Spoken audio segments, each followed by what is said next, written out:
are back in Columbus, Georgia again, and this is going to be a true crime video. This is, well, today I'm talking about the stalking strangler, a man named Carlton Michael Gary, who supposedly took the lives and assaulted, both sexually and physically, 7 women in the late 70s.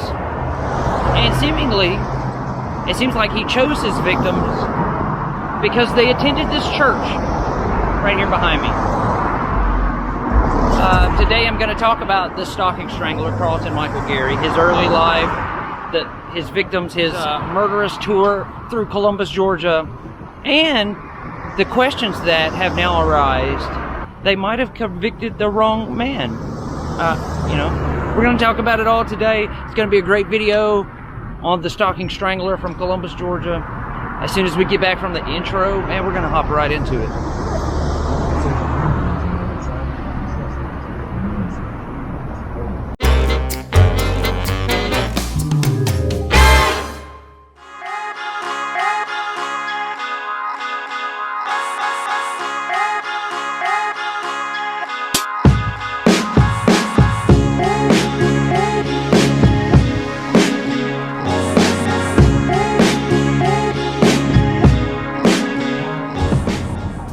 First off, I'll give you a little bit of the backstory. Carlton Gary's early years. Carlton Michael Gary grew up very poor. He and his mother were often homeless, and they moved around a whole lot. His mom, more often than not, worked as a maid for wealthy, elderly white women. So he began using drugs very early on as a teenager. He began doing criminal activity to support his drug habit, and between the ages of 14 and 18, he had been arrested more than a handful of times for different crimes like robbery, arson, even assault and battery.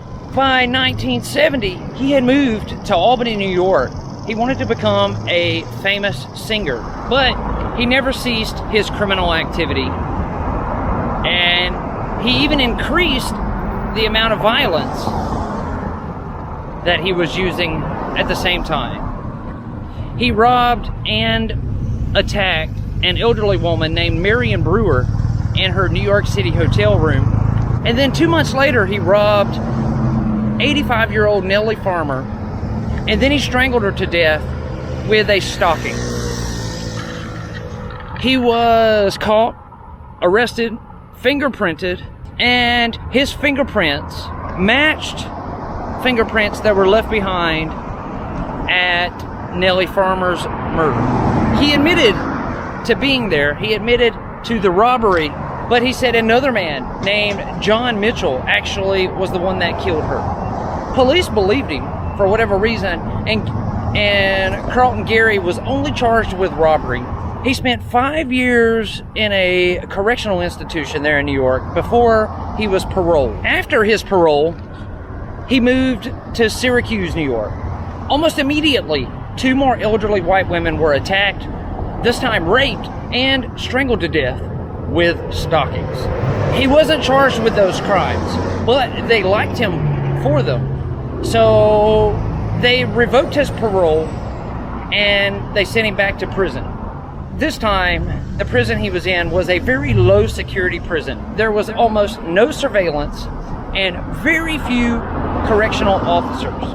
Using a saw that he obtained from somewhere there in the prison, I couldn't find any information to tell me where he got it from, but using a saw, he sawed through the bars of his cell and he escaped prison there. He left New York, headed home to right here in Columbus, Georgia. 1 month later, 60-year-old Fern Jackson was raped, beaten, and strangled to death right here in this home with a nylon stocking. Shortly thereafter, 71-year-old Jean Demenstein was raped and killed very similarly to how Miss Jackson was murdered. Then it was 89-year-old Florence Schiebel, the same way. And then 69-year-old Martha Thurman, the exact same way. and then 74-year-old Kathleen Woodruff. All of these women all lived in the same neighborhood. They all lived in the Winton district of Columbus, Georgia, which is right here. All of them within a block or two from each other. All of them but one. His last victim, 61-year-old Janet Coffer, she didn't live in the Winton district. All 7 women attended the Winton Methodist Church after he attacked Mrs. Coffer. By dumb luck, he was captured by police. He would go on to be found guilty of 3 of the attacks: Ruth Shebel, Martha Thurman, and Kathleen Woodruff. Investigators would go on to say that as a kid, he was living in deplorable conditions. He watched his mom go to work as a maid for these rich, older white women, and he began to resent them. Why did they have such cozy lives while he spent some nights without even having a roof over his head? They would go on to say his resentment is why he only chose to attack elderly, rich, white women. He wanted them to suffer just as he did as a child. Carlton Michael Gary was indicted for the 3 murders on May the 5th of 1984.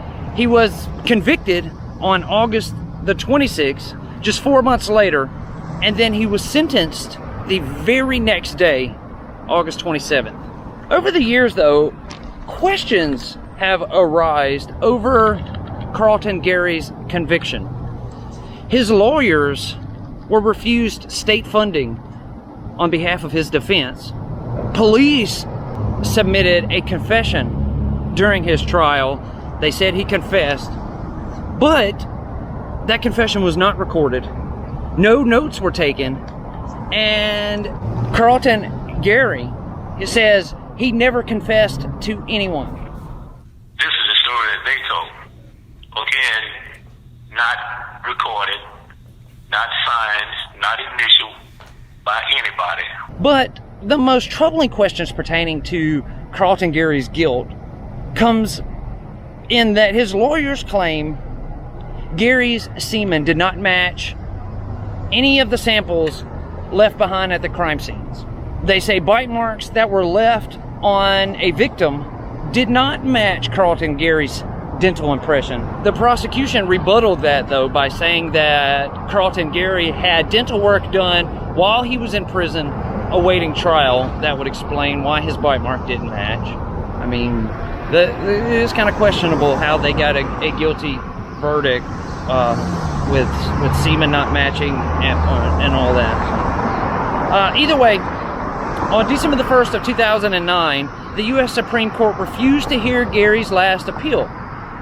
But just hours before his execution, a couple of weeks later, the state of Georgia stepped in. They halted Gary's execution, and they allowed the evidence to be reviewed one more time. It too would not help. And on March the 15th of 2018, Carlton Gary was executed by the state of Georgia. He declined a last meal, he declined to have spiritual counsel present, and he declined to make a final statement. Throughout the entire time he was in prison, he proclaimed his innocence, swore up and down he didn't do it. And, a lot of prisoners do that, so it's really hard to tell who's lying and who's telling the truth when they're doing that. But, even to this day, people are still split. Was Carlton Michael Gary the stalking strangler, or was he murdered by the state of Georgia because he was wrongly convicted? You know, you're on death row right now for the rape and murder of 3 women. Right. And you're known as the Columbus Stalking Strangler. That's some folks. Did you rape those women? Absolutely not. Did you kill those women? Absolutely not. Did you have any knowledge or anything to do with their murders? Absolutely not.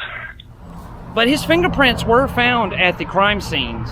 Carlton Michael Gary's fingerprints were found. And they did have a 100% match on DNA to the rape and murder of Marion Fisher in New York. She was killed with a stocking. Truthfully, there's nothing that... I mean, of course, his conviction could be overturned, but he's already executed. So they can't bring him back. But what do you think? Do you think Carlton Michael Gary was the stalking strangler? You can leave it in the comments below if you think so, or if you think not, whatever the case may be. That's going to do it for this episode on Carlton Michael Gary, the serial killer from Columbus, Georgia, the stalking strangler, if you will. I want to thank you all so much for watching. I really appreciate it. You guys just don't know how much. If you're new here, go down and click that subscribe button. You can take it a step further, hit that notification bell. That way you get notified every time I upload a video. If you want to help support the channel, check out the links down in the description box below. Thank you all so much. I will see you again tomorrow. I hope you have a great day. Please stay safe and stay healthy.